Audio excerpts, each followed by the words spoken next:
Assalamualaikum warahmatullahi wabarakatuh. Perkenalkan, nama saya Lutfi Dwistioningrum, NPM 155. Di sini saya akan mempresentasikan tentang rasio profitabilitas dan analisis laporan keuangan PT Wijaya Karya Beton Tbk. Nah, sebelumnya teman-teman udah tahu belum sih apa yang dimaksud dengan rasio profitabilitas itu?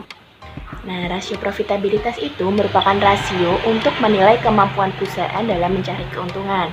Nah, rasio ini juga memberi ukuran tingkat efektivitas manajemen dalam suatu perusahaan. Ini adalah ada tujuan serta manfaat dari rasio profitabilitas. Nah, tujuannya sendiri yang pertama adalah untuk mengukur atau menghitung laba yang diperoleh perusahaan dalam satu periode tertentu. Yang kedua, menilai posisi laba perusahaan tahun sebelumnya dengan tahun yang saat ini. Yang ketiga, menilai perkembangan laba dari waktu ke waktu. Yang keempat, menilai besarnya laba bersih sesudah pajak dengan modal sendiri. Dan yang terakhir, mengukur produktivitas dari seluruh dana perusahaan yang digunakan, baik modal pinjaman maupun modal pribadi. Nah, selanjutnya adalah manfaat dari rasio profitabilitas. Yang pertama adalah mengetahui besarnya tingkat laba yang diperoleh perusahaan dalam satu periode tertentu. Yang kedua, mengetahui posisi laba perusahaan tahun sebelumnya dengan tahun yang saat ini. Yang ketiga, mengetahui perkembangan laba dari waktu ke waktu. Yang keempat, mengetahui besarnya laba bersih sesudah pajak dengan modal sendiri. Dan yang terakhir, mengetahui produktivitas dari seluruh dana perusahaan yang digunakan baik dari modal pinjaman maupun dari modal pribadi.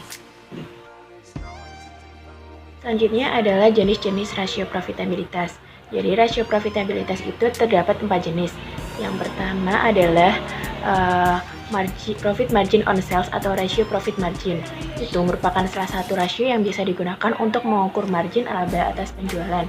Nah, pada profit margin on sales ini terdapat dua cara untuk menghitung. Yang pertama yaitu menghitung margin laba bersih. Adalah net profit margin sama dengan earning after interest and tax dibagi dengan sales. Yang kedua mencari margin laba kotor yaitu dengan profit margin sama dengan penjualan bersih dikurangi HPP dibagi sales. Nah, di bawah itu ada contoh dari profit margin on sales pada PT Wijaya Karya Beton Tbk. Dapat dilihat pada 2018 PT Wijaya Karya Beton Tbk itu mendapatkan 7,02% dan pada tahun 2019 mendapatkan 7,21%.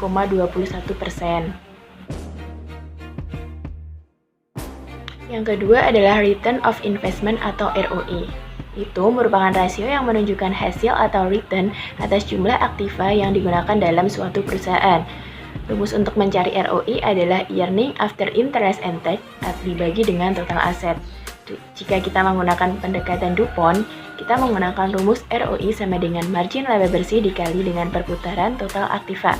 Di bawah itu ada contoh dari ROI PT Wijaya Karya Beton Tbk yang pada tahun 2018 ROI-nya sebesar 5,48% dan pada tahun 2019 sebesar 4,94%. Yang ketiga adalah hasil pengembalian ekuitas atau return of equity atau biasa disingkat ROE. Itu merupakan rasio untuk mengukur laba bersih sesudah pajak dengan modal sendiri. Rumusnya adalah earning after interest and tax dibagi dengan total aset. Jika menggunakan pendekatan DuPont yaitu menggunakan rumus ROE sama dengan margin laba bersih dikali perputaran total aktiva. Nah, di bawah itu ada contoh dari ROE PT Wijaya Karya Beton Tbk yang pada tahun 2018 mendapatkan 15,51% dan pada tahun 2019 mendapatkan 14,56%. Dan jenis rasio profitabilitas yang terakhir adalah laba per lembar saham biasa atau earning per share of common stock. Itu merupakan rasio untuk mengukur keberhasilan manajemen dalam mencapai keuntungan bagi pemegang saham.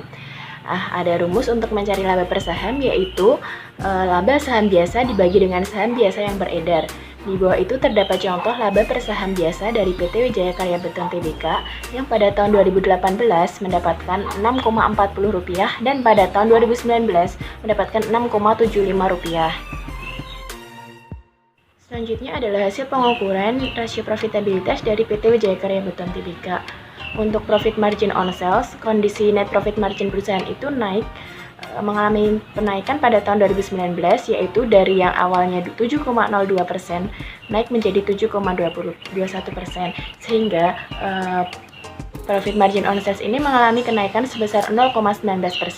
Nah, jika rata-rata industri untuk net profit margin adalah 5%, berarti margin laba perusahaan pada tahun 2018 dan 2019 dapat dikatakan baik karena di atas rata-rata dari industri.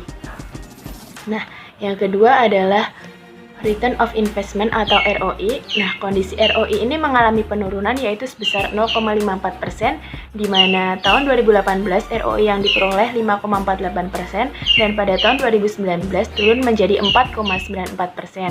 Nah, jika rata-rata industri untuk Return of Investment ini adalah 10%, berarti margin laba perusahaan pada tahun 2018 dan 2019 ini kurang baik karena di bawah dari standar rata-rata industri. Yang ketiga adalah ROE.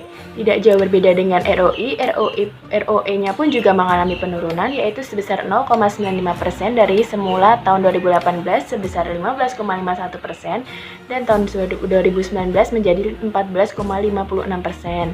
Jika rata-rata industri untuk return of equity ini adalah sebesar 20%, berarti kondisi perusahaan tahun 2018 dan tahun 2019 kurang baik karena masih di bawah standar rata-rata industri.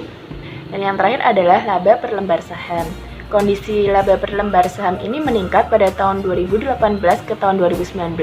Dari hasil perhitungan terlihat bahwa kesejahteraan pemegang saham meningkat. Peningkatan ini sebesar 0,35 per lembar saham. Nah, sekian presentasi dari saya mengenai rasio profitabilitas. Kurang lebihnya mohon maaf. Sekian, wassalamualaikum warahmatullahi wabarakatuh.